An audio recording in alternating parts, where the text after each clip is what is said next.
Pero bueno, miren, vamos a iniciar, si les parece, respetando lo más que podamos el orden que yo que yo organicé para la mesa. Les comentaba que el trabajo de las 14:35 no se va a presentar el día de hoy y que por fortuna tuve a bien dejar hasta las 4 en la agenda, por lo tanto creo que podemos más o menos organizarnos para iniciar con las presentaciones. ¿Les parece bien entonces que iniciemos en el orden en el que están ahí?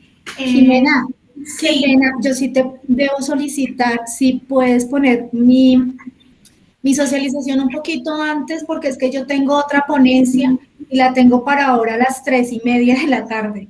Entonces sí quisiera pedirle a la mesa si por favor me pueden ceder o dejar, porque yo estaba para las 3:15, contigo para las 3:05. Y la otra mesa ya me había hecho el favor de correr un poquito y ya me da pena pedirles a ellos que lo vuelvan a correr. Ok, entonces mira, tendríamos que ver si Verónica Gómez nos puede apoyar en eso, porque creo que tenemos ahorita aquí a Verónica, que sería la que inicia, ¿verdad? Y después de ella seguiría, no sé si está Raida,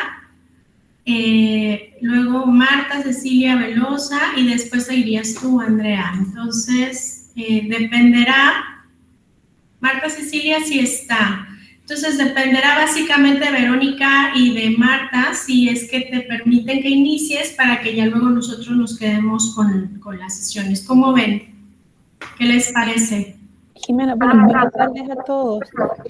Andrés tiene un compromiso más tarde y eso podría ser eventualmente un problema. Ok. Yo presento con Andrés, entonces podría ser eso un problema. Sí, por mí no hay problema, habla Marta Velosa. Gracias. Yo podría correrme. Entonces empezamos con Verónica, inmediatamente después de Verónica sigues tú, Andrea, ¿te parece? Muchísimas gracias, gracias Marta. Gracias a ustedes y bueno, pues entonces vamos a iniciar. La mesa, como ustedes saben, es diversidad y familia, incluso hay fronteras desde el género y la sexualidad, y estamos fusionados con diversidad e inclusión entre la realidad y las buenas intenciones. Vamos a iniciar entonces con el trabajo de trabajo y familia, imaginarios de jóvenes chilenos. Presentan Verónica Edith Gómez Urrutia, Paulina de Fátima Arroyo Urrizola y Andrés Eduardo Jiménez Figueroa. Adelante. Hola, muchas gracias. Vamos a tratar de ser breves entonces para que Paula también pueda, digamos, cumplir con todos sus compromisos. Ahí aquí. Voy a compartir pantalla para compartir la presentación.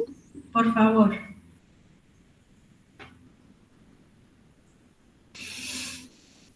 ¿Se ve ahí? Sí. Ya. Bien, hoy día entonces vamos a compartir con ustedes este trabajo que se llama Trabajo y Familia, Imaginarios de Jóvenes Chilenos. Hoy día Paulina no nos pudo acompañar, pero está Verónica Gómez, que soy yo, y Andrés Jiménez de la Universidad de Talca, y esto, debo decirlo, es un proyecto financiado por el gobierno de Chile, entonces ahí tengo que cumplir con esa exigencia. Bueno, primero contarles brevemente de qué se trata la investigación, que es básicamente preguntarnos cómo se imaginan los y las jóvenes chilenos en este momento, su futuro respecto de dos ejes que son clave en la vida de todas personas, que son básicamente la familia y el trabajo, ¿sí? Y esto lo hicimos con jóvenes del centro sur de Chile, primero a través de una encuesta. Cuando presentamos este trabajo en la Bienal teníamos solo los datos de la encuesta, pero hoy día también tenemos hartas entrevistas que nos han permitido complementar también esta aproximación con un enfoque más cualitativo. Algunos datos de contexto.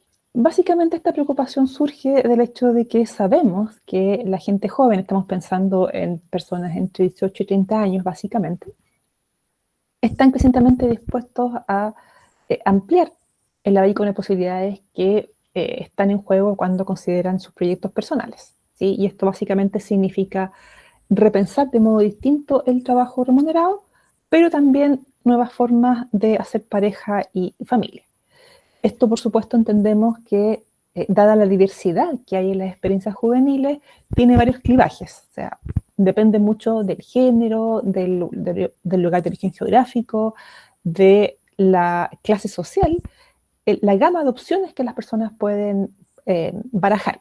Sin embargo, sabemos que como generación, ellos y ellas están mucho más dispuestas a pensar especialmente en el área de familia y de género, con un grado mayor de flexibilidad que generaciones como la mía, por ejemplo, ¿no? Es mucho menos rígido en ese sentido, aunque, como decía, hay que tener mucho cuidado respecto de las posibilidades que varían mucho de un grupo de jóvenes a otro, dependiendo, como decía, del sexo, de la clase, incluso del origen geográfico. Chile es un país tremendamente centralizado, por tanto, las personas que viven en la capital, en Santiago, no tienen necesariamente las mismas opciones que las personas que viven en otras regiones del país. Y como les decía, esta investigación está focalizada en Talca, la región del Maule, que es el centro-sur de Chile, y la encuesta la aplicamos básicamente en el grupo de estudiantes, de jóvenes, perdón, que ha accedido a la educación superior. ¿Ya? Y esto básicamente porque sabemos que este grupo es el que tiene o está dentro de los grupos que tienen más opciones en términos del mercado de trabajo y por tanto pueden pensar alternativas que los jóvenes que no han podido acceder a la educación superior probablemente encuentran más difícil. La mayoría de ellos está matriculado en una universidad, hay algunos en un centro de formación técnica y estos porcentajes son reflejo de cómo se distribuyen los jóvenes en Chile entre estos dos tipos de instituciones de educación superior. Según sexo, la mayoría son mujeres, 67%. Esto tiene que ver con que, en general, las carreras que tienen facultades más grandes o más numerosas son carreras altamente feminizadas, básicamente salud, excepto medicina, y educación.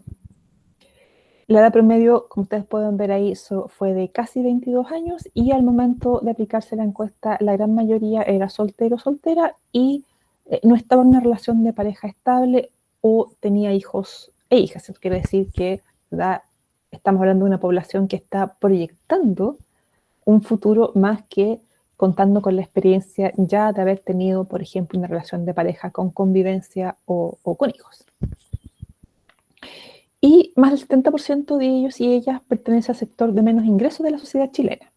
¿Ya? Y esto es importante porque es un grupo de personas que vislumbra un futuro más promisorio, pero que tiene como contraste la experiencia de sus padres y madres que probablemente tuvieron menos opciones como generación.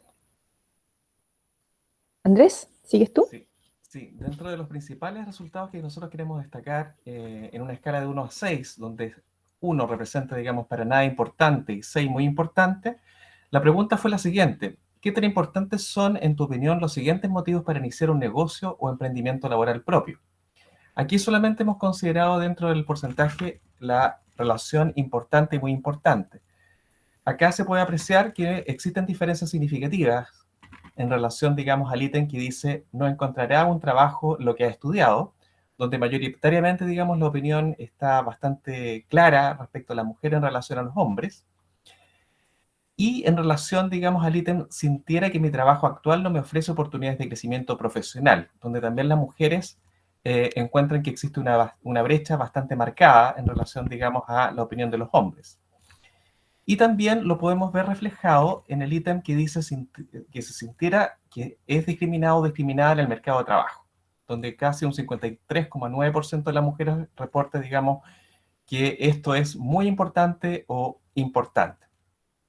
Y en relación, digamos, también al tema del emprendimiento, aparecen diferencias significativas en relación, digamos, a brechas que pueda existir en el ítem que señala sintiera que necesito complementar mi ingreso. Es decir, muchas veces, y lo hemos visto desde un punto de vista cualitativo a través de la entrevista, el tema del emprendimiento, el tema de desarrollar una actividad propia, básicamente surge como un complemento, digamos, a satisfacer necesidades personales y personales más que una necesidad, digamos, de un emprendimiento per se.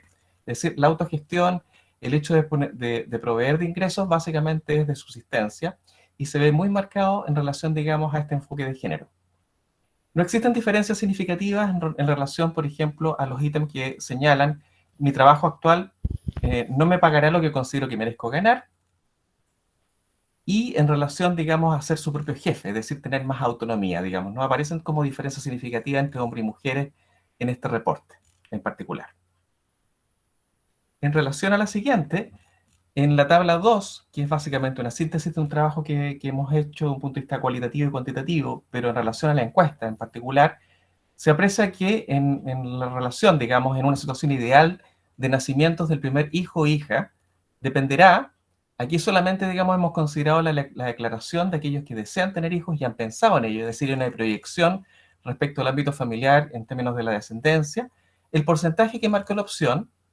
En relación acá, existen diferencias significativas en relación al trabajo. El trabajo, digamos, es una importante ponderación y en relación, digamos, las mujeres le dan mucho peso, digamos, en relación al tema, digamos, de tener o pensar tener hijos. Y también en relación a el ítem que señala que nuestro trabajo dependerá de mi trabajo y el de mi pareja, en particular, donde acá ocurre, digamos, una diferencia bastante marcada más en los hombres que en las mujeres. Es decir, acá hay una ponderación bastante distinta en relación, digamos, a este ítem en particular. No existen diferencias significativas en otros indicadores, como por ejemplo el trabajo de mi pareja o la decisión de tener hijos no dependerá del trabajo en particular.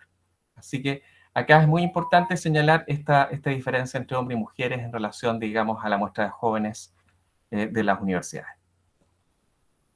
En relación a la tercera tabla, en particular, acá podemos apreciar los distintos tipos de familia y la proyección que existe, por ejemplo, las familias de doble ingreso, las aproximaciones ligadas un poco a la movilidad y al desarrollo fundamentalmente de la familia en Chile en particular, que en relación a las generaciones que están presentes, los millennials y las generaciones subsiguientes, son muy distintas, teóricas y prácticamente, digamos, en relación, digamos, a la encuesta que está acá. Acá nosotros podemos reflejar las puntuaciones medias, los estilos de distribución, en términos de las responsabilidades familiares y laborales.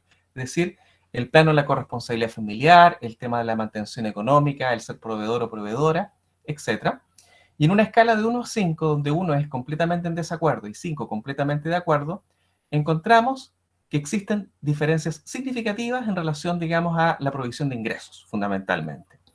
Y en relación, digamos, a los otros tipos de familia, en relación a los ámbitos más igualitarios, donde hay una mayor consistencia entre hombres y mujeres, y lo que se ha denominado familias transicionales, es decir, una transición de las familias tradicionales a un enfoque mucho más equitativo e igualitario, y en relación a las familias dependientes. Es decir, acá el tema de la provisión de ingresos fundamentalmente es una variable que los encuestados y encuestadas ponderan de mejor manera. Bien, brevemente entonces, algunas conclusiones que podemos sacar de estos datos. Primero vemos que, como decía Andrés recién, hay una flexibilización de roles, al menos en lo que se declara, y esto es especialmente notorio en las chicas, ¿sí? Ellas son las que consideran más alternativas fuera de lo tradicional que los varones. Y la cuestión de la provisión de ingresos, que como decía Andrés, es muy importante y apareció tanto en lo cuantitativo como en lo cualitativo, respecto de que los varones todavía lo consideran un rol que les corresponde básicamente a ellos. Pero la gran mayoría de todos los participantes en este trabajo, hombres y mujeres, declararon que no desean depender económicamente de la pareja en ningún caso, especialmente habiendo hijos de por medio, ¿sí? Y también cuando se les consultó en la parte más cualitativa, vemos que los varones en general, cuando dicen voy a hacerme cargo del cuidado, por ejemplo, están pensando más bien en pagarlo, más que en asumirlo ellos mismos, ¿sí? Están pensando más bien en contratar a alguien que se haga cargo del trabajo doméstico o que pueda hacerse cargo, digamos, de la parte más cotidiana de cuidar hijos e hijas. Y eso también nos muestra que en el trabajo de entrevistas que hicimos, cuando se le preguntaba a las personas por los criterios que usaban para decidir en qué circunstancias formarían pareja estable y en qué circunstancias decidirían tener o no hijos, vemos que son dos conjuntos de criterios distintos, ¿sí? Y esto de nuevo es más notorio en las chicas, que piensan, digamos, con un conjunto de criterios. En este contexto yo formaría pareja estable, en este contexto tendría hijos, mientras que los varones tienden mucho más a pensar en un rol más tradicional, ¿verdad? Parejas e hijos como algo que obedece a un conjunto de criterios para las decisiones. Y esto entonces nos hablaría de cómo avanza la progresiva disociación cultural entre la aspiración romántica de una pareja y lo que las personas consideran entonces al momento de pensar en la paternidad y en la maternidad. Eso por nuestra parte. Bueno, quedamos si hay dudas para las preguntas. Muchas gracias por su atención y ahí están también nuestros correos por si alguien quisiera después mantener contacto o intercambiar impresiones. Muchas gracias. Muchas gracias por la oportunidad de presentar. No, pues gracias a ustedes y sobre todo por ceñirse al tiempo, dado que estamos como apresurados, pero muy importante. Ahorita vamos a regresar a los comentarios, entonces muy interesante estas diferencias y que son las mujeres las que van jalando esta frontera, ¿no?, de las familias, así es que les agradezco mucho. Muy bien, pues entonces continuamos para facilitar el trabajo de la mesa y de las demás mesas. Continuamos con Paula Andrea Serna Carmona y nos va a presentar las familias que transitan y sus discursos de género. Adelante, Paula. Hola, buenas tardes nuevamente. Infinitas gracias, Marta, por darme ese pedacito de tu espacio. Bueno. Yo les voy a hablar a ustedes en relación a un ejercicio de investigación que se realizó el año pasado, que tiene que ver con los procesos de tránsitos de niños, niñas y adolescentes. Esta es una investigación que se realiza con la Universidad Católica Luis Amigó en la ciudad de Manizales. Y fue una investigación que lo que buscaba era identificar, o lo que queríamos era conocer el impacto que tienen los discursos de género de las familias en los procesos de tránsito de los niños y de las niñas y de los adolescentes. Digamos que les voy a hacer la presentación enmarcado en los dos objetivos específicos que guiaron como nuestro ejercicio de investigación, que era identificar cómo los integrantes de la familia han construido sus discursos de género y describir el significado que la familia le otorga al género, pero voy a potenciar un poco más la presentación en relación a al significado que la familia le otorga es a la identidad de género. En relación a ese primer objetivo, pues yo les puse como algunas de las narrativas por si las quieren leer, como para que vayamos comprendiendo un poco como cuáles son esos discursos que ellos tienen. Entonces, ¿qué pasa con estos discursos? ¿Qué pasa con estas narrativas de estos padres y madres? Y es que ellos tienen una idea del género en relación a su experiencia vital. En ese orden de ideas, entonces, tenemos una relación con el género masculino dependiendo de esa idea que yo tenga de mi papá como un hombre fuerte, como un hombre protector, y mi mamá como una mujer cuidadora, ¿cierto? Sumado a ello el discurso en relación al lugar que ocupan los niños y que ocupan las niñas, ¿sí? Y entonces nosotros empezamos como a revisar como también esos discursos en relación de, pues si las niñas van a ocupar lugares al interior de la casa, pues yo para lavar, para organizar casa, para organizar cocina, no tengo que aprender a leer y a escribir. Estoy hablando de unos discursos de género de hace aproximadamente unos 45 años, 50 años atrás, entonces pues para que nos vayamos contextualizando un poco en términos de edades. En ese orden de ideas, entonces empiezan a configurarse los discursos de género de las familias en proyección a sus hijos. Me voy a hacer entender con esto. Entonces, cuando está la perspectiva del nacimiento de una niña o un niño, se hace todo un escenario que está configurado a partir de ¿qué? De un condicionamiento biológico que es el sexo, ¿cierto? Entonces, cuando supimos que era una niña, entonces le compramos ropa, le conseguimos los vestidos, le ponemos los aretes, entonces los colores son femeninos porque ellos mismos hablan de los colores como si fueran femeninos o masculinos, entonces que la muñeca, que el peluche, o sea, hay toda una estructura y todo un escenario que se pone alrededor de esa niña o ese niño. Y eso va a depender de ¿qué? Del sexo biológico. ¿Qué encontramos nosotros? Pues digamos que cuando uno mira esta conclusión, o digamos en términos a este objetivo de cómo configuran ellos esos dos discursos, pues nos dimos cuenta que los discursos de género que ellos han construido, pues vienen desde las relaciones intergeneracionales, ¿sí? Que hay algunas rupturas en relación a, por ejemplo, esa mamá que le decían, pues vos para qué estudias, porque igual vas a lavar platos y vas a lavar, vas a organizar es la casa, para eso no hay que aprender a leer ni a escribir. Hay unos cambios discursivos, pero independientemente de ello, esas ideas de género y ese constructo de género que cada uno de nosotros tenemos, o por lo menos de los participantes de la investigación, están relacionados con esas relaciones intergeneracionales que se tienen. Aquí pasa una cosa, y es que... Discúlpame, un momentito. ¿Tú estás viendo tus diapositivas avanzando? Ah, ok, apenas, es que no se habían movido. Ah, ok, bueno, entonces voy a dejar de compartirlas grandes porque me pasa eso, es como cuando las pongo grandes dejan de pasar. Ya. Listo, gracias. Muchas gracias. Entonces, lo que se sucede es que los discursos de género se han construido desde relaciones intergeneracionales. Entonces, aquí lo que nosotros podemos ver es que cuando tú naces con un órgano sexual, femenino o masculino, se realiza toda una construcción social alrededor de ti, ¿sí? El cual determina elementos desde la forma en que tú te vas a vestir hasta la forma en que te tienes que comportar, porque hay una sociedad que espera muchísimas cosas de ti, ¿sí? Digamos que no, eso no fue como muy sorprendente, no hicimos como, ay, no, qué súper descubrimiento, pero nosotros necesitábamos saber ellos cómo construían esos discursos de género para podernos dar cuenta de también ellos cómo se entienden algunos elementos del género. En ese orden de ideas, Caribe Afirmativo 2019 nos hace un señalamiento en relación a cómo las dinámicas familiares se integran o más bien se han interpretado y han estado como presentes desde un espacio privado, en donde se busca es domesticar el cuerpo, los roles, donde esos roles y esos cuerpos están determinados por dos categorías, sexo y género. Ahora bien, cuando nosotros intentamos describir el significado que la familia le otorga al género y a la identidad de género, pues digamos que en relación al género ya hicimos un pequeño acercamiento, pero me quiero ir más al tema de la identidad de género. Entonces, ¿qué pasa?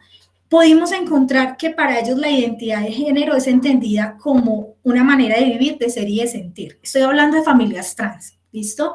Entonces, aquí en los discursos, en estos pedacitos que yo les puse, uno puede encontrar en el discurso de ellos que ellos hacen referencia a que mi hijo o mi hija tiene un órgano sexual, pero no se identifica con el género, o sea, con el mundo construido alrededor de ese género que le corresponde por ese sexo biológico. O sea, mi hijo puede tener un pene, sí, tiene un órgano sexual masculino, pero no se siente en el mundo de un hombre, o sea, nunca ha querido vivir en ese mundo y no se siente bien viviendo en ese mundo masculino, ¿sí?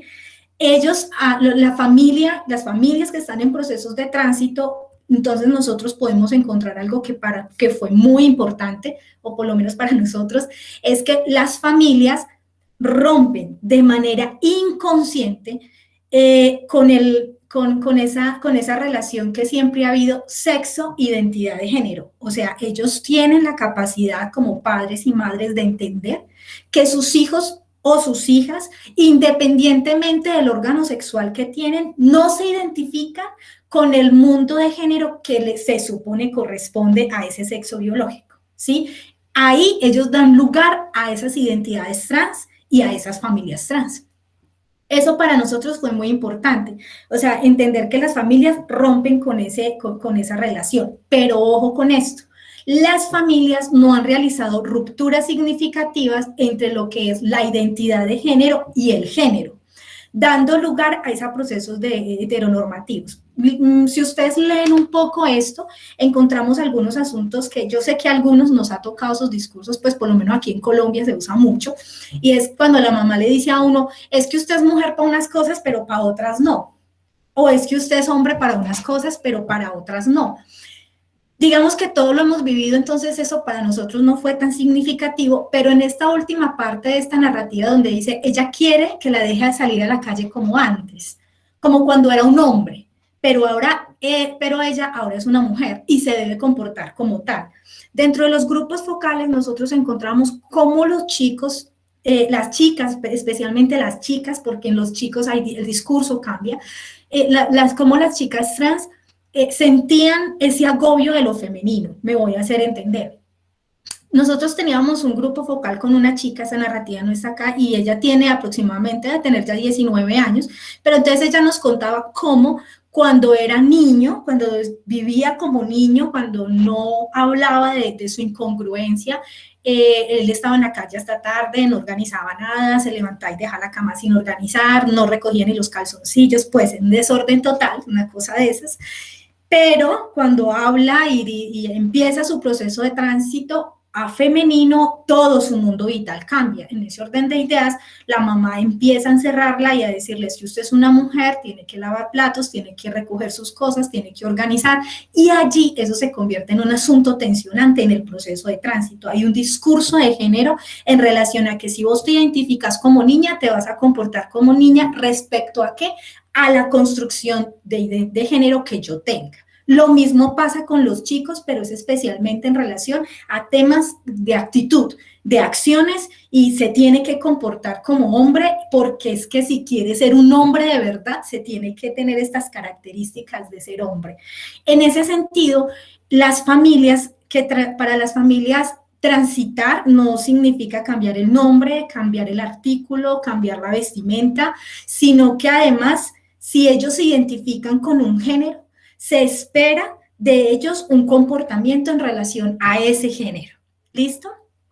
Entonces, finalmente, lo que podemos establecer es que los discursos de género impactan de manera significativa los procesos de tránsito, dadas las lecturas que tienen los padres en relación a lo femenino y lo masculino. ¿Sí? Allí hay una configuración de un constructo social que no es tan fácil de romper.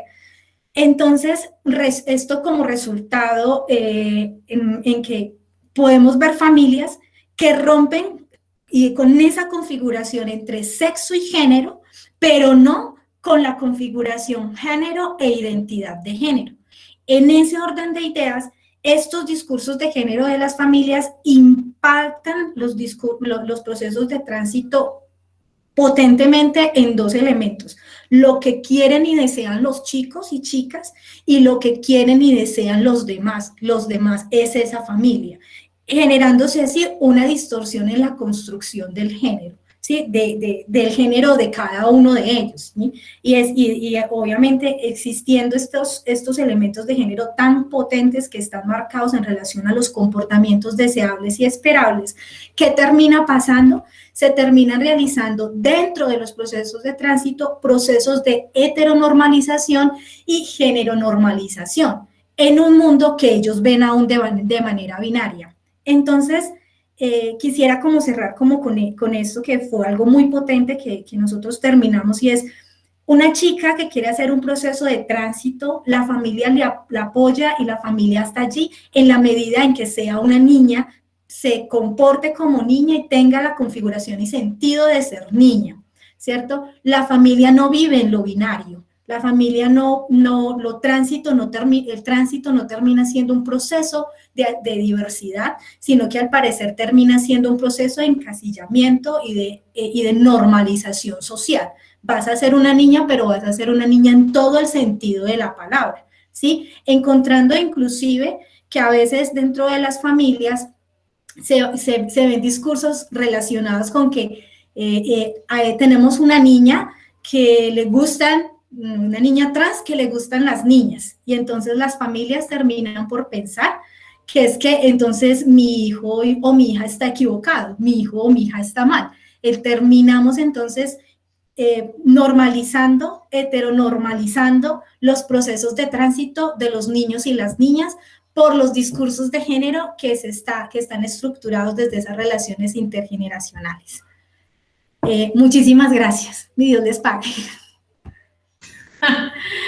Muy bien, muchas gracias, Paula. Muy interesante el trabajo y sobre todo esto último con lo que concluyes, ¿no? De que realmente los procesos de transición son más bien de de reclasificación, ¿no? Y que estas normas heterosexuales y heteronormadas están ahí, ¿no? Y lo que hay que entonces trabajar es en contra de esta idea del binarismo que nos divide a todo el mundo. Pues te agradezco mucho, ojalá puedas volver ya que termines allá en tu presentación para que podamos discutir más ampliamente tu trabajo. Listo, muchas gracias. Gracias, Éxitos. gracias, chao. Chao.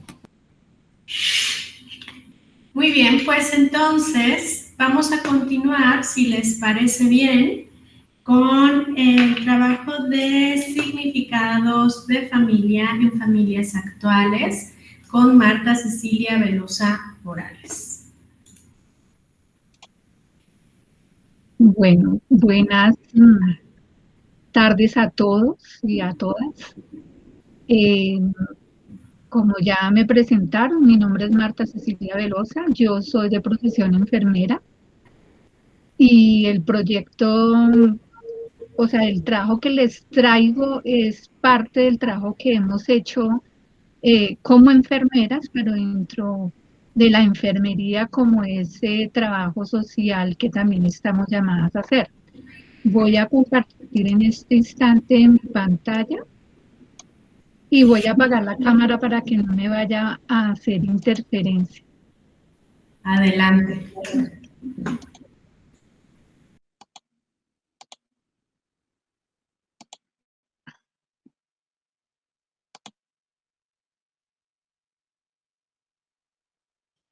¿Ya están viendo acá mi pantalla? ¿Me confirman, por favor?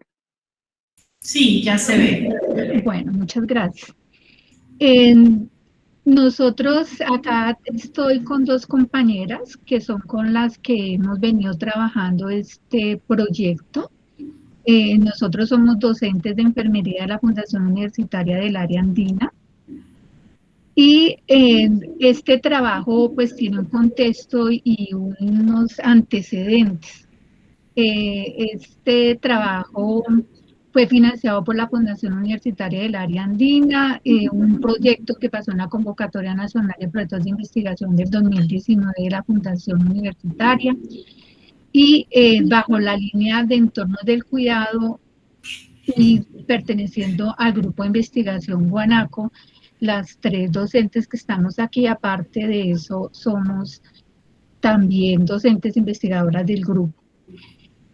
Alrededor, o sea, nosotros empezamos con preguntarnos sobre el cuidado de enfermería a la familia, puesto que cuando nosotros empezamos, o sea, el objeto de estudio de la enfermería es el cuidado de la vida y de la salud, o sea, no es solamente la enfermedad, sino nosotros cuidamos la vida de los individuos, las familias y las comunidades. Entonces, en esta partecita de la familia, cuando entrábamos a revisar cómo cuidamos la familia, puesto que nosotros desde la profesión de enfermería cuidamos la familia desde dos puntos de vista. Uno donde miramos al individuo y esa familia es su contexto, y en otro donde cuidamos la familia como una unidad. Pero entonces empezamos a encontrar que lo que venía tradicionalmente ya no nos respondía a ese cuidado de familia. Entonces la primera pregunta que nos hicimos fue, bueno, ¿qué significa familia? Y alrededor de ese significado de familia, también hemos trabajado sobre qué significa cuidar la salud y qué significa ser cuidador.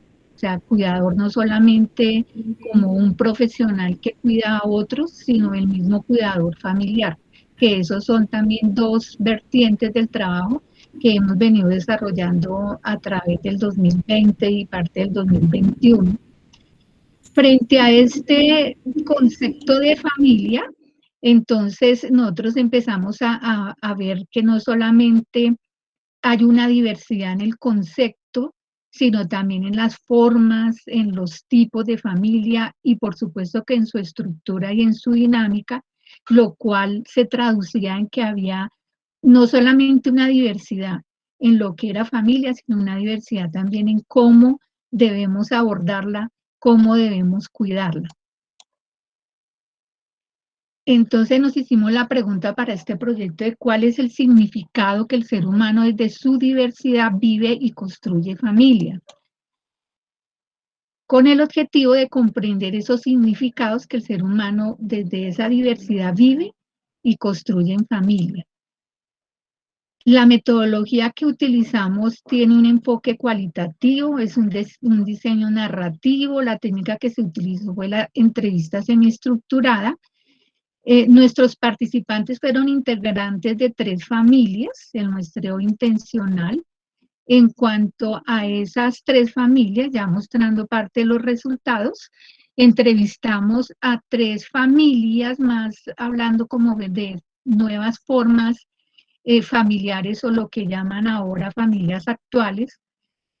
Estos son solamente 3 ejemplos porque pues hay otros que surgen y como consecuencia de las diferentes cambios y diferentes situaciones y eventos que se viven en la humanidad.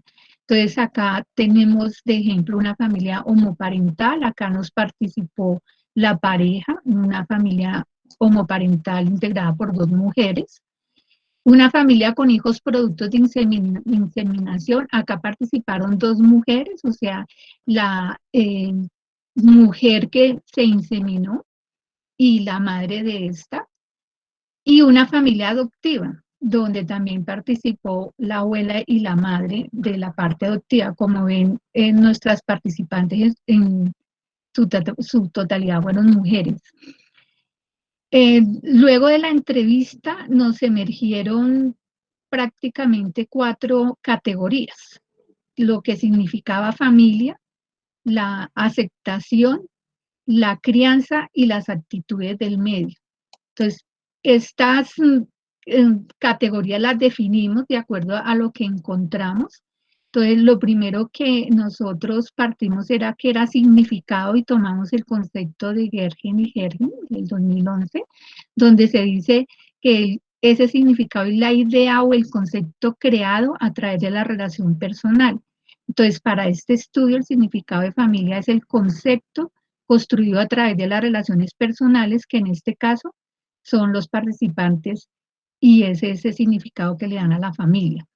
El término de aceptación lo tomamos como esa forma en que la familia de origen y otras personas cercanas reaccionan frente a las formas familiares diferentes a las tradicionales, llámese nucleares y extensas heterosexuales.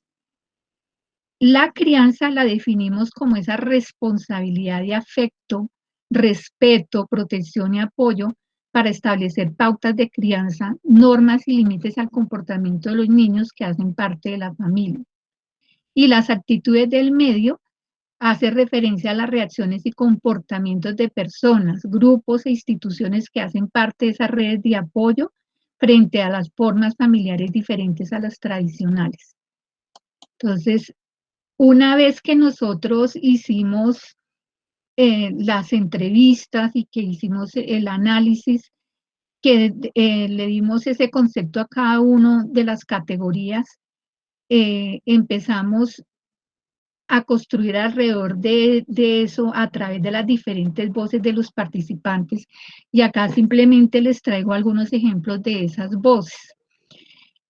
Prácticamente cuando hablamos de significado de familia, nos referimos a que abarca diferentes puntos de vista que conlleva entender la familia de acuerdo a las realidades y a la experiencia que cada quien vive. En términos generales, la familia es lo que cada ser humano considera familia. Y pues esto entraría como en controversia, como por ejemplo en lo que nos define la Constitución como familia, en lo que nos define tradicionalmente la familia y en cómo se aborda la familia. Por ejemplo, desde un enfoque disciplinario, desde la parte de la salud, siempre se toma una familia nuclear y generalmente uno habla de los ciclos vitales familiares que están basados en la edad del hijo mayor y cómo estas van transformándose etapa tras etapa. Pero cuando uno encuentra nuevas formas familiares, como ejemplo las que traigo acá, pues uno ya no podría hablar de un ciclo vital familiar porque muchas veces no hay un hijo mayor para llevarse, digamos, como punto de partida para hablar de ciclo vital, o no cumple con esas características tradicionales del ciclo vital familiar. Entonces, cuando les preguntábamos qué era familia para ellos, por ejemplo, una de ellas decía, para mí el concepto de familia no se basa solo en el niño, hay parejas que no tienen que estar con un bebé, es el acompañamiento de persona a persona. O sea, como dice la ley, amor es amor, no hay límites, de que es hombre y mujer, y así como la unión de dos personas que luchan por sus cosas, por sus sueños, y que no tienen que no tiene que haber hombre y mujer. Para otra decía, realizar una adopción se debe hacer con una familia establecida. Eso dice la ley colombiana. Yo no tenía familia establecida, aparte de tener el nivel socioeconómico debe ser y debe cumplir con ciertas cosas. Era mi proyecto de vida que yo quería, fue un proceso, ya que una decisión que no se podía tomar a la ligera. O sea, en esta experiencia, esta mujer adopta sin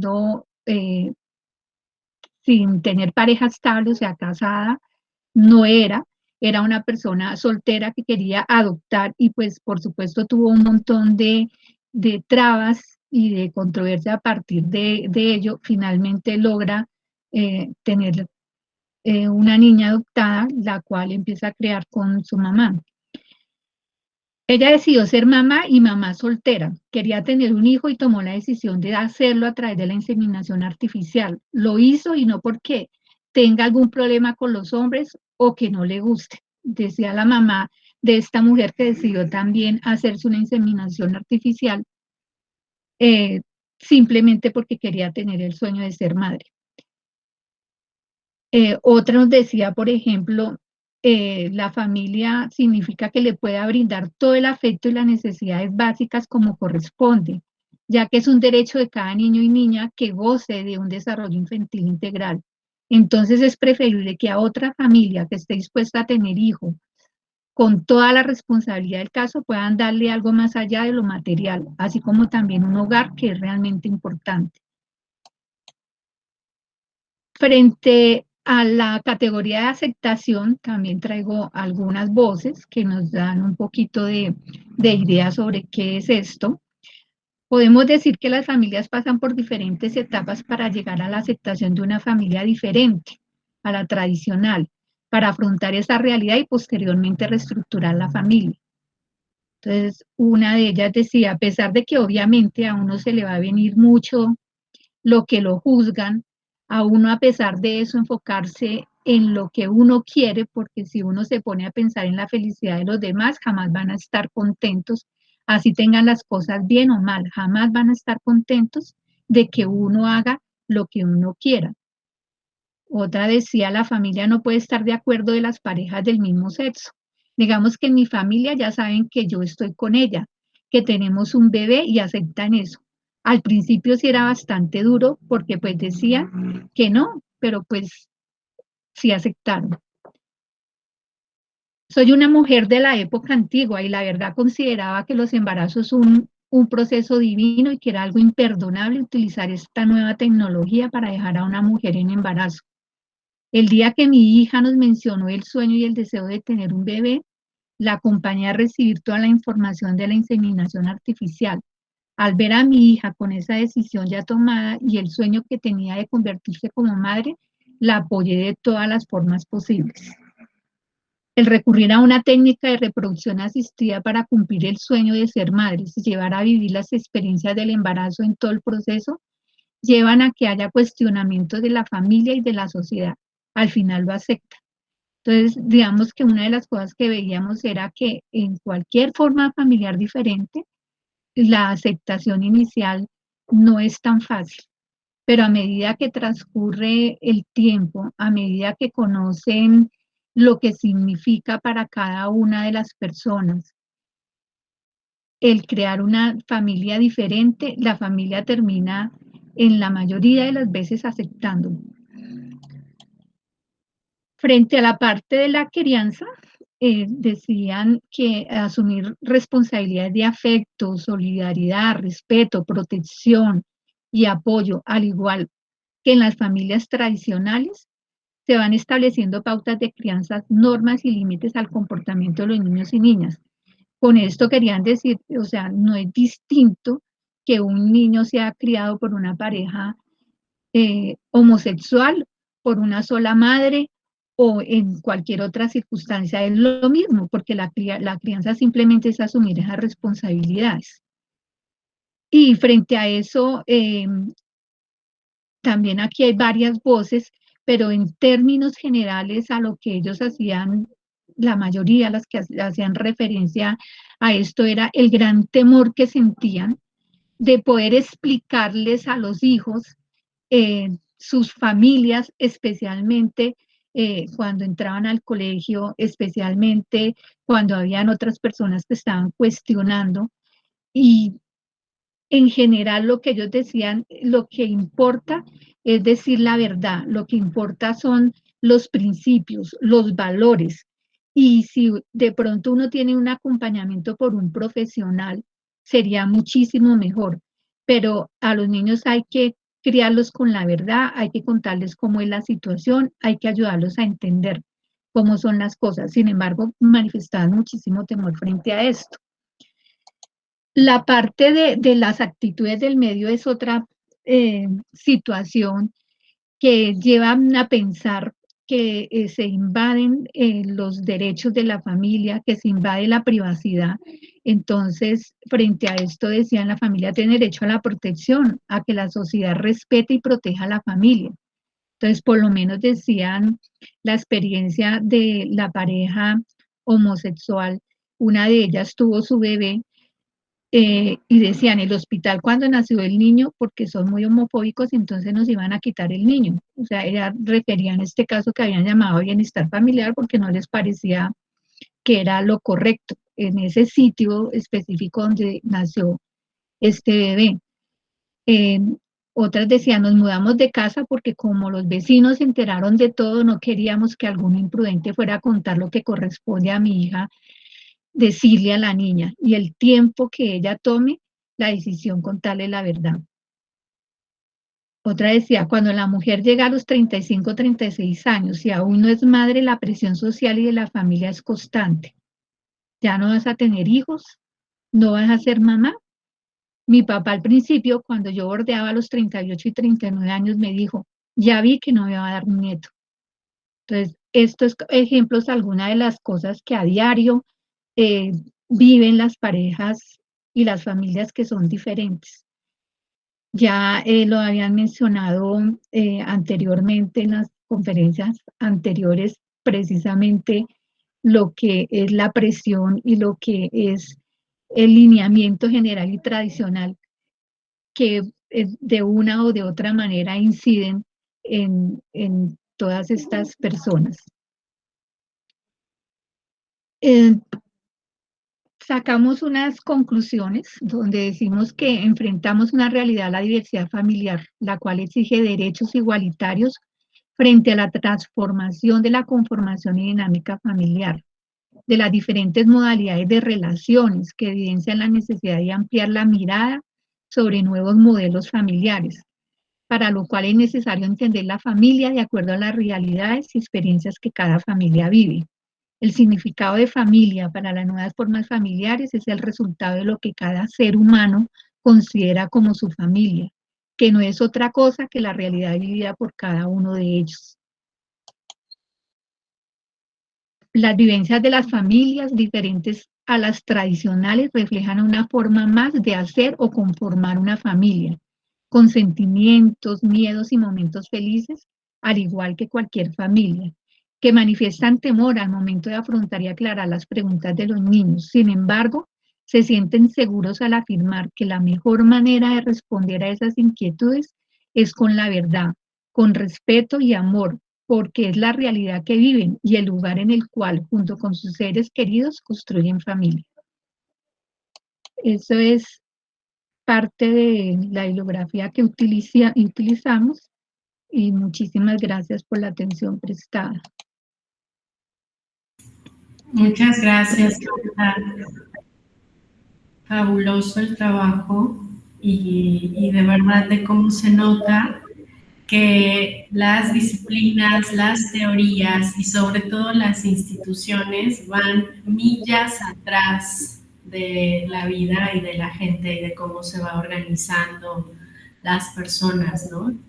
Y justo ese es el reto de cómo es que tendríamos que ser más flexibles y sobre todo cómo hacer para ajustar las políticas públicas para que todas las familias puedan contar con todos los derechos que tienen.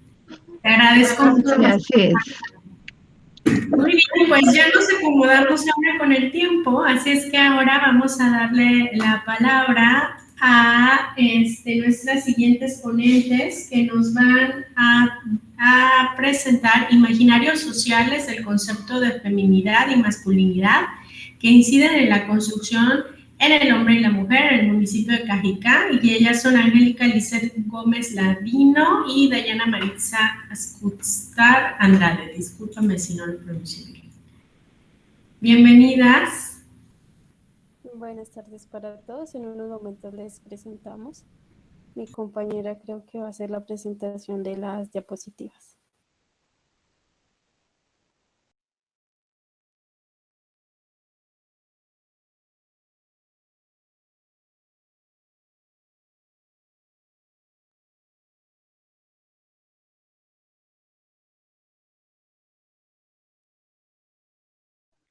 Bueno, buenas tardes para todos. Se escucha un poquito de eco, ¿cierto? Sí, sí se escucha ya. No. Creo que ya. Listo. Bueno, buenas tardes para todos. Espero que se encuentren muy bien. Me presento, mi nombre es Dayana Andrade y junto con mi colega Angélica Gómez vamos a hacerle la presentación del proyecto de investigación de imaginarios familiares que aportan a la construcción de identidad de género de lo masculino y lo femenino a adolescentes de Sabana Centro. Contamos con el apoyo de la Universidad Uniminuto y pues venimos desde el semillero Tejiendo Realidades. En el planteamiento del problema damos como las identidades de género y su correlación con los imaginarios familiares de lo masculino y de lo femenino y cómo estos aportan a esa construcción continua que están haciendo los jóvenes de Sabana Centro.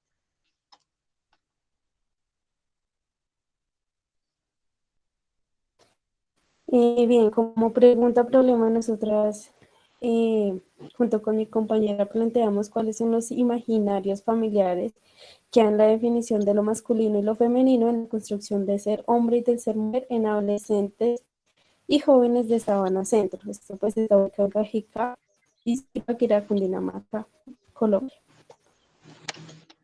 Bueno, en nuestro objetivo general tenemos el comprender los imaginarios familiares que están dando esa definición de lo masculino y lo femenino en los jóvenes. También encontramos el describir al interior de la dinámica familiar cómo se hace asignación de los roles, encontramos el analizar las pautas de crianzas familiares y encontramos el relacionar los imaginarios familiares, la identidad de género con la intervención de trabajo social, debido a que pues nosotras también venimos del programa de trabajo social. Y bueno, la justificación del motivo por el que realizamos este proyecto, inicialmente pues del semillero, pero también por el cuestionamiento de cómo en la actualidad estos jóvenes y adolescentes definen lo que es masculino y lo femenino desde los imaginarios que tienen, ya sean familiares y sociales, en la construcción de identidad de género. Pues esto con el fin de hacer un aporte a las diferentes juventudes que existen en Colombia. Sí, aquí.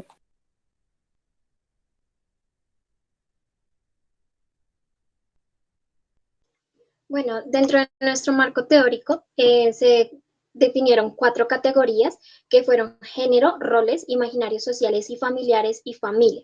Encontramos 2 autores a resaltar que son Joan Spot y en familia Gutiérrez de Pineda, debido a que ellos son nuestros ejes fundamentales para explicar cuál es la dinámica de la familia, debido a que todos conocemos que obviamente no es un sistema quieto, sino dinámico, cambiante, que se relaciona y se analiza continuamente a través del tiempo y sus contextos.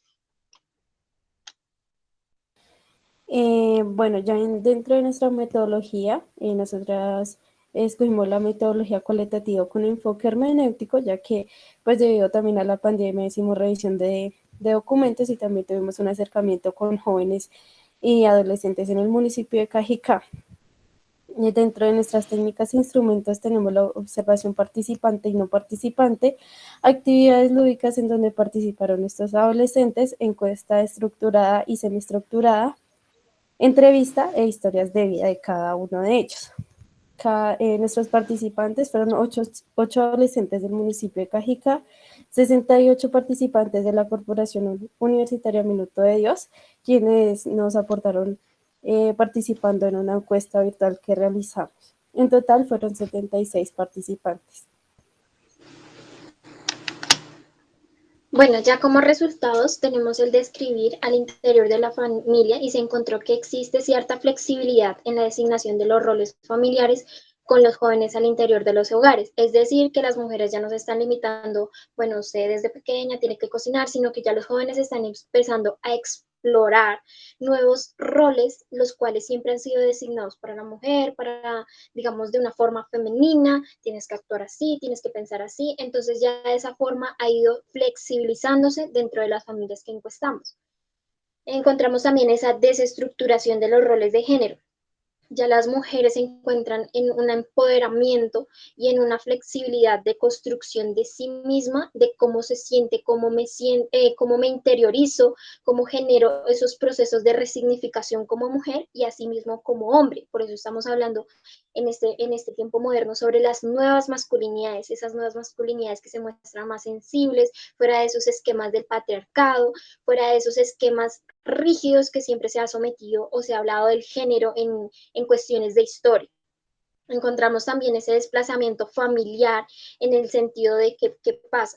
Ya como los jóvenes están experimentando nuevos roles, ya no se están ligando a las familias, porque dentro de las encuestas encontramos que dicen que los jóvenes no sienten que las familias les estén interponiendo en este momento como jóvenes esos esquemas de usted es mujer, tiene que actuar como feminidad, sino les están permitiendo ese desplazamiento de la familia a encontrarse con la sociedad, con las redes sociales, con los TICs, con lo que se está moviendo en el momento, pues como sociedad, ¿sí? En la tecnología. Entonces esto está generando un poco de desplazamiento familiar para que ellos puedan asumir esos nuevos movimientos sociales de feminismo, de nuevas masculinidades, de cómo se está dando esa diversidad sexual para encontrar información, pues digamos de unos canales de las redes sociales y de la tecnología. Encontramos también el analizar estas pautas de crianza que en las partes no jóvenes, sino más de la niñez, sí se encuentran aún estructuras tradicionales de la identidad de género, es decir, la mujer es mujer, la niña es niña, el niño es niño, los niños no tienen que llorar, la mujer tiene que irle regalando el cochecito con el bebé, la cocinita, la escoba, las ollas, para que ella vaya asumiendo ese rol que tiene en ese momento de que crezca y empiece a crear su identidad. Pero los jóvenes están rompiendo eso en este momento debido al boom que se ha encontrado de las TICs, de las redes sociales y ese empoderamiento que está asumiendo la generación que se encuentra en este momento. También encontramos el relacionar, se encuentra la limitada información y formación en la intervención del trabajo social con enfoque de género y la construcción de identidad de género en jóvenes. Esto quiere decir que las trabajadoras sociales, no puedo decir que en una mayoría, pero sí se encuentran en limitado acceso de que si llega una familia que está asumiendo que su hijo es gay o que su hijo está con disforia de género, ¿cómo vamos a hacer ese proceso? Porque la familia no es la mala, la familia no es quien tiene atacar a su hijo, hacerle a un hijo, sino que está generando un proceso de ese imaginario que ellos tienen y esas estructuras que ellos tienen para cambiarlos, para modificarlos. Entonces, ¿cómo se está dando esa orientación del trabajo social? Se encontró muy limitada en formación y formación de los trabajadores sociales. Como resultados de manera global, para resaltar también encontramos la concepción superficial de la teoría del género, esto es decir, que los jóvenes sí entienden qué es género y pues lo asimilan de una forma muy superficial, no profunda, lo asimilan más que todo que el género lo relacionan con la mujer más que con el hombre, pero sí entienden qué es género, qué es sexo, qué es sexualidad, qué es identidad de género. Lo encontramos también como un concepto multidimensional, esto es decir, que el género no solo lo están aplicando a su vida sexual, a su identidad de género, sino que ellos lo están encontrando en diversidad de sistemas sociales en el que se encuentran continuamente en movimiento. Entonces, esto lo ha llevado a que ellos resignifiquen el género no solo como una parte de que yo entiendo que el género es limitado al sexo, no, sino que ellos lo encuentran en algo mucho mayor a niveles de movimientos sociales, de transformación de vida, de proyecto de vida, que es importante entender pero no lo entienden de una forma profunda. Encontramos también, perdón, el rol andrógino, que fue como nosotros lo conceptualizamos, que es decir, que la mujer puede tomar ya no roles de género, ya no hablamos de roles de género, sino de roles andróginos, que significa que la mujer puede tomar roles masculinos, roles femeninos, los compacta y solo encuentra roles para desarrollar en su vida cotidiana. Ya no se genera que el rol es de barrer es limitante a la mujer, o el que vaya a salir a proveer es del hombre, no, sino que es un rol de su vida cotidiana y que puede explorarse continuamente, que el rol impulsa su vida y no tiene que ser necesariamente de la mujer. Esto es decir, que la mujer también puede salir a trabajar, puede traer a proveer, y el hombre puede cuidar a sus hijos, puede cocinar, puede ir a la estética y puede generar esas nuevas resignificaciones de lo que significa ser mujer y ser hombre. Encontramos también la familia hermética respecto a la identidad de género. ¿Qué quiere decir? Que aún a la familia le cuesta un poquito aceptar cuando la mujer decide asumir ese rol andrógino, sino que se sale de esos esquemas de la feminidad, se sale de esos esquemas de la masculinidad. Y ejemplo, cuando un hombre se asume gay, para la familia es un poco difícil asumir eso, pero no lo desecha del todo, sino que es paulatinamente.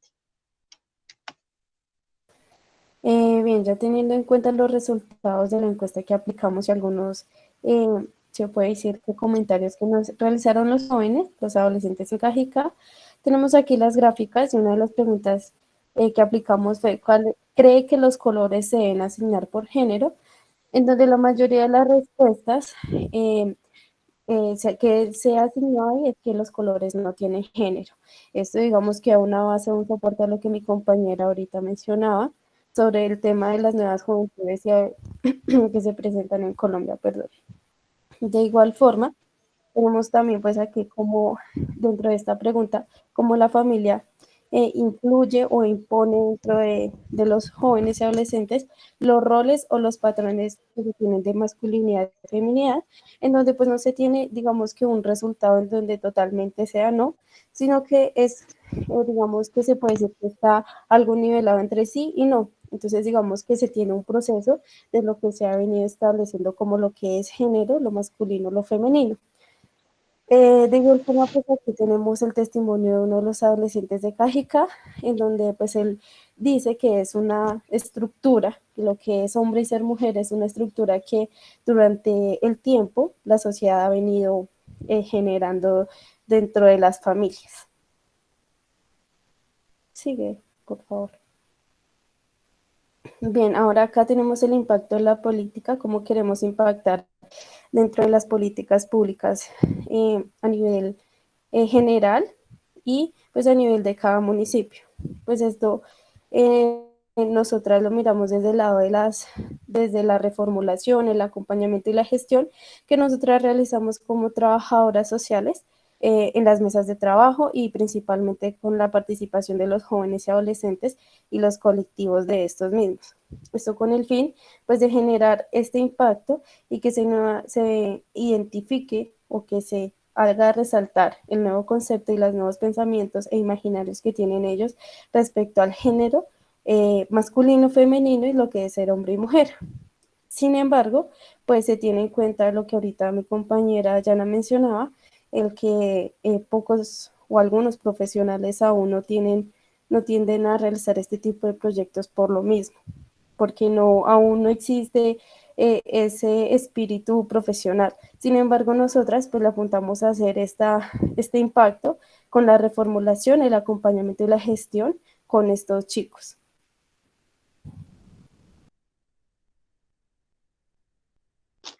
Bueno, y a manera de conclusión, encontramos que realizando la construcción de espacios de resignificación familiar podemos encontrar una orientación hacia la identidad de género de los jóvenes. Esto es decir, que la familia no es el enemigo, la familia es un componente fundamental para que los jóvenes dejen de generar procesos aislados de su familia y busquen de pronto información errada para sus vidas, para la construcción de algo tan personal e interiorizado como es su identidad de género y cómo lo está asumiendo su familia para ese vínculo de amor, de de generar ese proyecto de vida para ellos. Entonces, esa resignificación familiar es lo primero que se debe hacer dentro de la intervención del trabajo social para poder generar esa identidad de género con las familias y los jóvenes, porque se ha encontrado que, como lo mencionábamos, los jóvenes lo hacen de una forma aislada de sus familias cuando no se encuentra dentro de las estructuras sociales de la feminidad y la masculinidad para el hombre y para la mujer. Encontramos también esos espacios intergeneracionales para la recuperación de memoria familiar. Esto quiere decir que la familia es el componente fundamental para hacer entender a los jóvenes que la identidad de género se encuentra dentro de un proceso que es de a paso, que está bien y que no se encuentra de una forma que genere rechazo de su familia.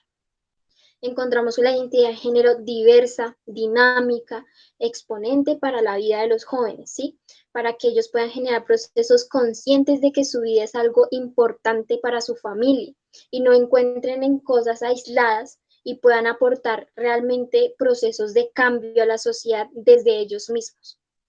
También encontramos los procesos de las TIC y el género para el aporte de la construcción de identidad de género. ¿Qué quiere decir? Que como los jóvenes ya asumieron su identidad de género con sus familias dentro de primero de ese núcleo primario, ya la van a poder hacer dentro de un núcleo secundario como es la sociedad.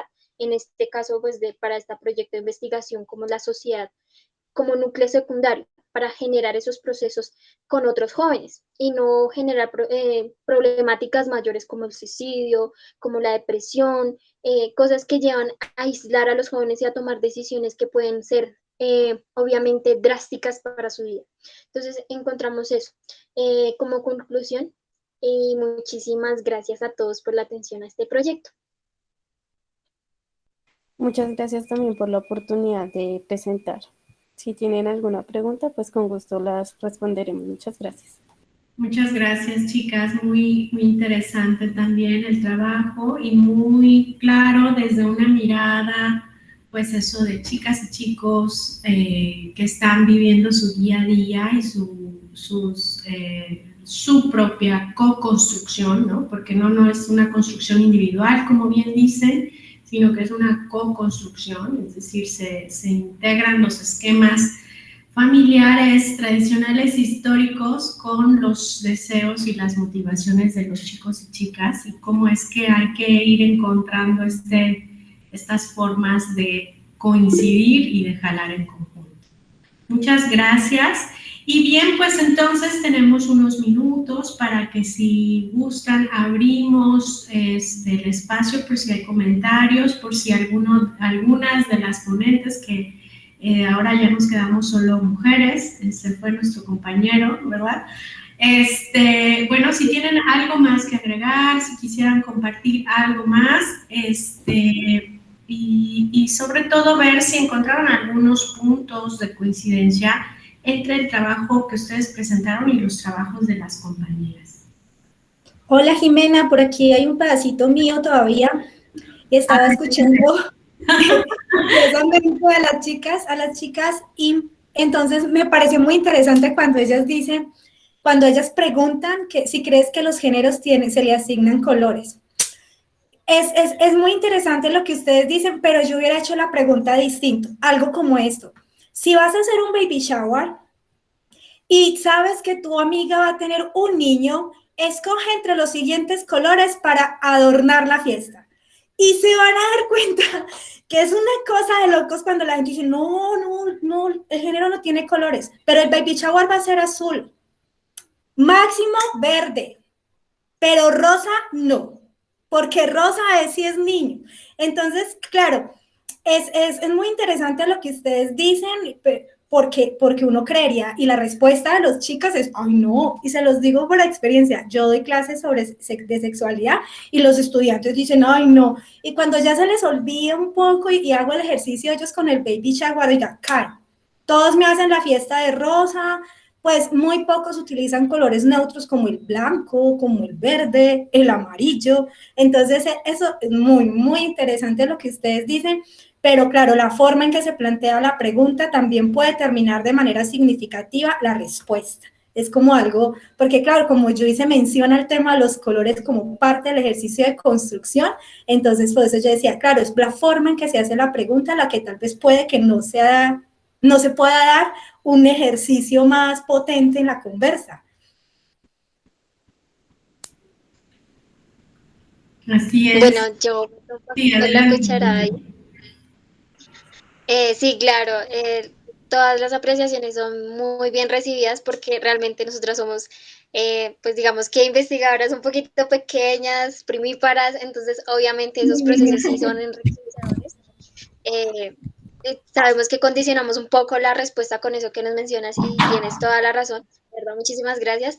Pero igualmente no solo nos damos cuenta en eso, sino también lo que hemos venido diciendo, los movimientos, digamos, el movimiento de las redes sociales es potente. Ustedes ven cómo se celebran ahorita los baby showers, cómo se descubren el género y solo se manejan colores totalmente neutros de rosado y azul y no se mueve de ahí y eso lo podemos ver de una forma colectiva. Entonces, obviamente, muchísimas gracias, sí, lo sabemos. Adelante, Verónica. Hola, gracias. Sí, yo quería comentar, bueno, respecto del trabajo que presentaban las chicas, que me pareció súper interesante, especialmente porque son de la generación que está como empujando este cambio, ¿no? Claro. Pero sí me pareció que algo que cruzaba todas las presentaciones es la distancia justamente entre discursos y prácticas, ¿no? O sea, las personas eh, reconocemos que hay ciertas cosas que no corresponden y que no debieran ser así y que nos gustaría que fuera de otra forma, pero cuando nos vemos en la situación de tomar decisiones, es como que el primer impulso es revertir lo que conocemos. Me llamó mucha atención y encontré súper interesante lo que planteaba Paula también, en el sentido de que claro, tú te encuentras con un niño o niña transgénero que tú pensarías te rompe todos los esquemas, eh, y es una invitación además a repensar todo esto, pero necesitas encauzarla en algo que sea socialmente reconocido y aceptable. Y yo creo que eso es también un desafío súper fuerte porque, empezando también lo que planteaban las chicas, muchas veces la disyuntiva que me parece que encuentran las familias es que ellos pueden aceptar, ¿verdad?, que el hijo o hija tenga una postura distinta frente al tema del género, pero uno sabe que en la escuela, en la calle, en otras instituciones, eso puede significar algo muy fuerte para la persona en términos de ser discriminada en fin. Y yo creo que eso es algo que también hay que ponerle atención, ¿no? Esta interfase, nosotros también lo hemos visto, la gente declara querer arreglos familiares muy democráticos. No, vamos a compartir todo, pero luego tú ves lo que la gente hace y no es eso. Entonces, claro, ahí quiere decir que algo nos está como atajando en términos de poder llevar estos ideales que son más bien discursivos al terreno de las prácticas. Eso.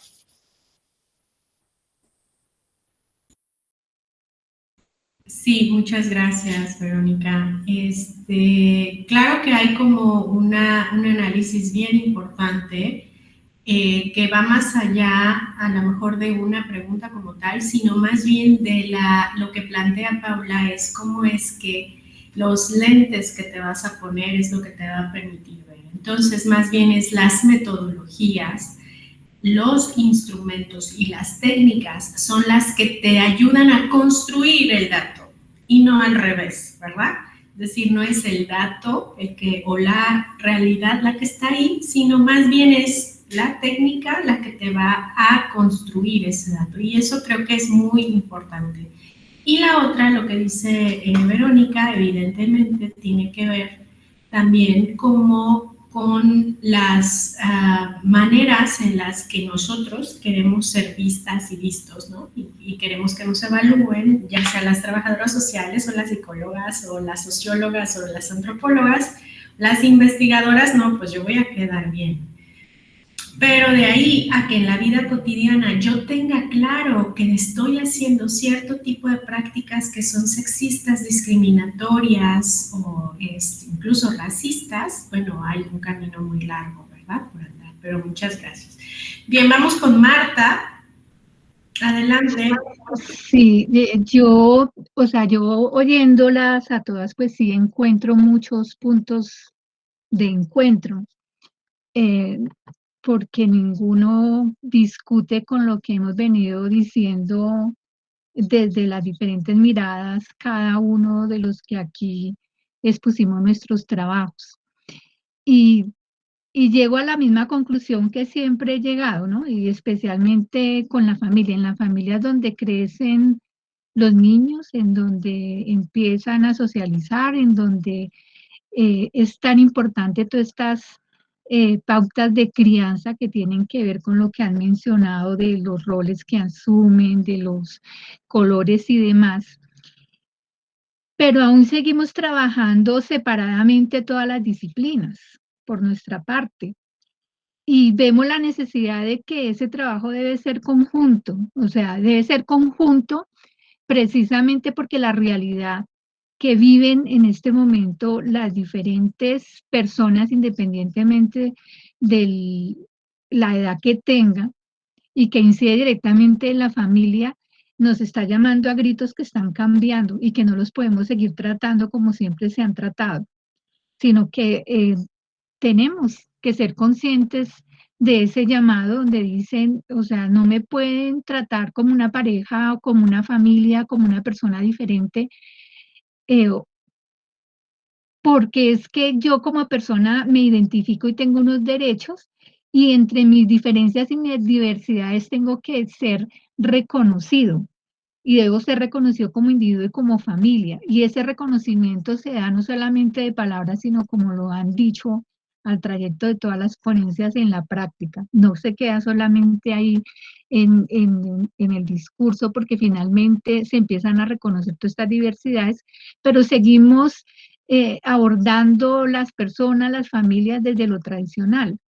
Entonces, es como, o sea, cuando yo escucho todo esto, sigo llenándome de razones para fortalecer y argumentar que el trabajo, especialmente de las familias, no es solamente de una disciplina, es de todas. Y lógicamente involucrar a la misma familia, porque de allí es que uno parte, o sea, son los que le dan a uno la pauta, son los que le dan a uno la pauta de cómo quiero que me traten y me reconozcan. Eso era lo que quería compartirles. Muchas gracias, Marta. Efectivamente, un punto muy importante, esta invitación al diálogo, no solo entre las personas, sino entre las disciplinas, ¿no? Que evidentemente es justamente este ejercicio que estamos haciendo, no ubicarnos en lo que va de un lado o del otro, sino más bien justo en esta frontera que trae ida y vuelta de, de realidades y de información. Bien, Dayana. Tenía levantada la mano, ¿verdad? Sí, sí. Bueno, con respecto a lo que dice, la señora Marta, sí, tienen toda la razón. O sea, el trabajo como tal no es únicamente ejemplo del trabajo social o únicamente de la parte de salud, sino es un trabajo interdisciplinario porque pienso que para orientar a una familia, pues ya que estamos hablando del proceso global de la familia tiene que pasar varias etapas, varios procesos y varias fases para asumir, porque un psicólogo no le va a decir lo mismo que un trabajador social, no le va a decir lo mismo que un profesor, o sea, cada persona o cada profesional va a asumir su rol desde su contexto, obviamente. Aunque yo fuera trabajadora social de un hospital, no voy a generar el mismo proceso de una trabajadora social que se encuentra en un colegio. Entonces, mirar todos esos, hay como indicadores o procesos que generan cambio y es los que nosotros tenemos que descubrir como esos pequeños indicadores en común de todas las familias, que no decir, bueno, aquí puedo trabajar aunque sea trabajadora social de allá, de acá, o sea enfermera, o sea doctora, o sea cualquier cosa, este indicador me va a servir para agarrar de aquí y salir y empezar esta fase con esta familia. Entonces creo que ese es el primer pasito que nosotros estamos planteando en nuestra propuesta, que es esa memoria familiar, saber cómo está construido ese árbol, digamos, ese genograma de la familia, esa comunicación, esos canales, saber cómo se encuentran esas bases familiares, porque no estamos hablando de una familia rural a una familia urbana, no es lo mismo, ¿sí? Entonces se encuentra una familia rural mucho más conceptualizada en esos roles tradicionales que una familia urbana, que es lo que estamos mostrando porque nosotros vivimos en zonas urbanas, nosotras como jóvenes. Entonces, no se va a encontrar lo mismo.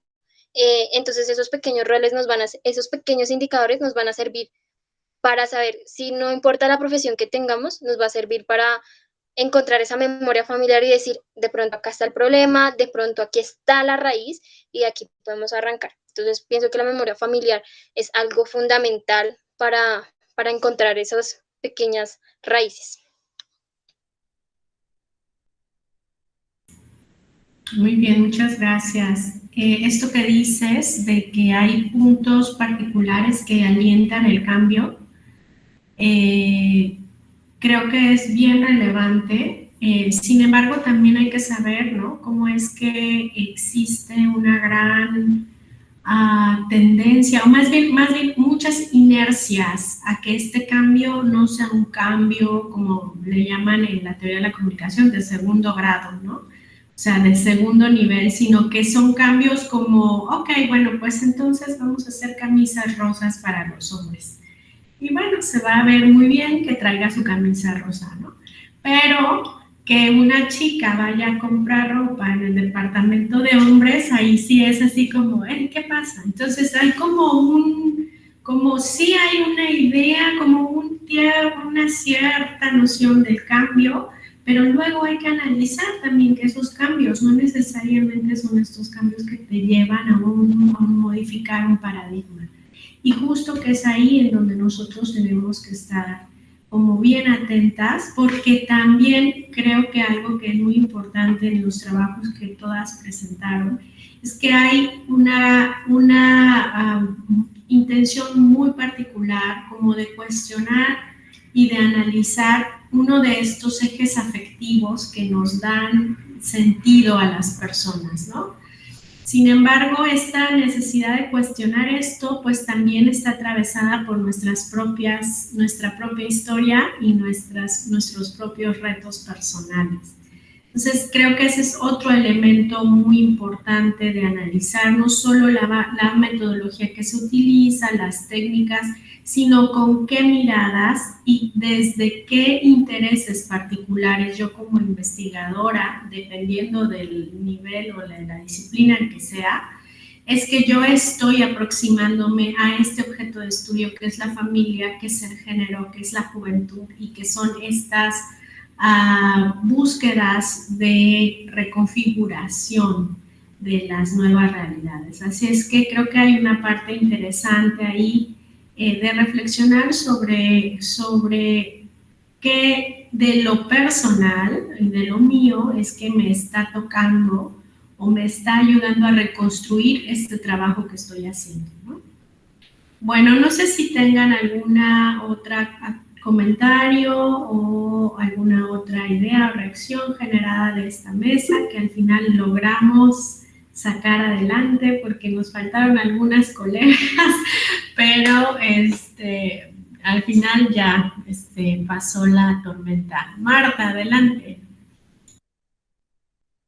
Sí, o sea, lo que yo quería agregar es más que todo, pues un agradecimiento de este espacio, porque acá no solamente entramos en diálogo a algunas disciplinas, sino otro encantador es que entramos en diálogo a diferentes generaciones. Y qué bueno que estén estas chicas, que aunque ellas dicen que son chiquitas, yo ya las veo grandes en este espacio. Y ese diálogo de generaciones diferentes, pues nos permite también construir esto que queremos. Entonces, muchas gracias a los organizadores del evento, el que nos hayan permitido compartir y dialogar, porque acá estamos construyendo. Y entonces, muchísimas gracias a todos, no solamente las generaciones, sino también las naciones. Mira, Verónica con su visión de Chile. Entonces eso digamos que no es muy diferente a la realidad de las juventudes latinoamericanas en todos estos conflictos que estamos viviendo y que nos ayudan también no solamente al diálogo que tanto le hace falta aquí a nuestro querido país, sino que desde estos espacios vamos aportando de a poquito también para todo lo que es el conocimiento y el trabajo con el área en que nosotros tanto nos desempeñamos y tanto queremos. Entonces, quería expresar ese agradecimiento. No, pues muchas gracias a ustedes porque cuando nosotros planteamos esta mesa, porque no sé si sepan, pero para las coordinaciones, nosotros, o sea, elegíamos el tema, hacíamos la fundamentación y lo lanzábamos para ver si es que había alguien interesada o interesado en presentar. Y entonces, más bien, gracias a ustedes porque fueron quienes le dieron sentido a que la mesa tuviera esta concurrencia. Así es que muchas gracias. Adelante, Angélica. Bueno, yo quería agradecerles a todas pues, por la participación, por darnos la oportunidad junto con mi compañera. Como ella lo dijo, hasta ahora estamos iniciando en un proceso de investigación, pero siento que ha sido un proceso muy enriquecedor para las dos. Cada uno de sus proyectos fue muy importante para nosotras porque pues de alguna u otra forma nos nutre como estudiantes, como profesionales ya y como investigadoras.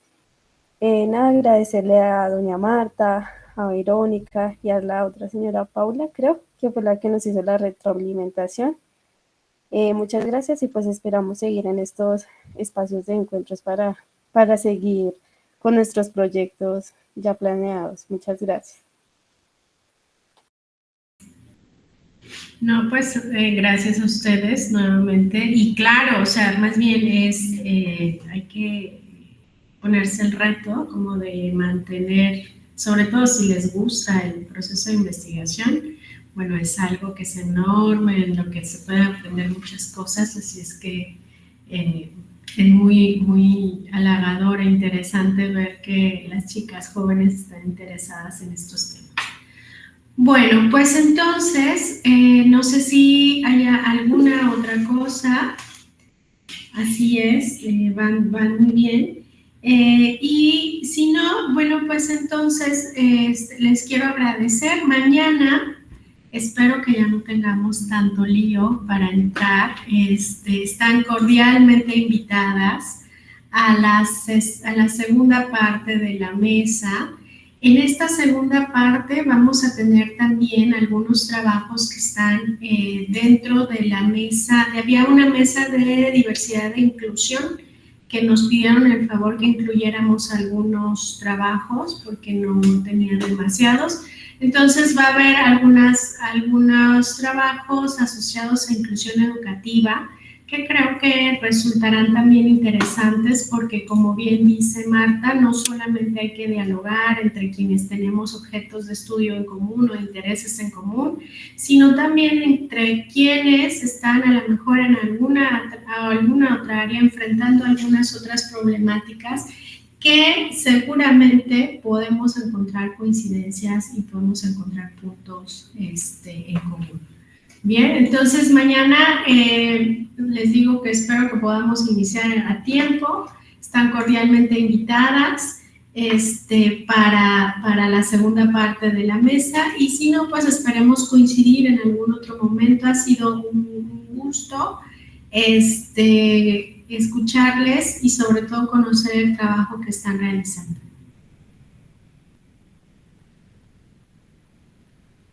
Bueno, pues vamos a dejar de grabar, si les parece bien. No sé quién estaba grabando por ahí. Y creo que yo no puedo dejar de grabar porque como entré como compañera, como no entré con las credenciales adecuadas. Pero bueno, si no hay ninguna otra cosa, vamos a finalizar la llamada y nos vemos aquí en la mañana. Y si no, cuando nos tengamos que encontrar. Les agradezco mucho y que estén muy bien. Muchas gracias. Y gracias por la paciencia nuevamente. Chao.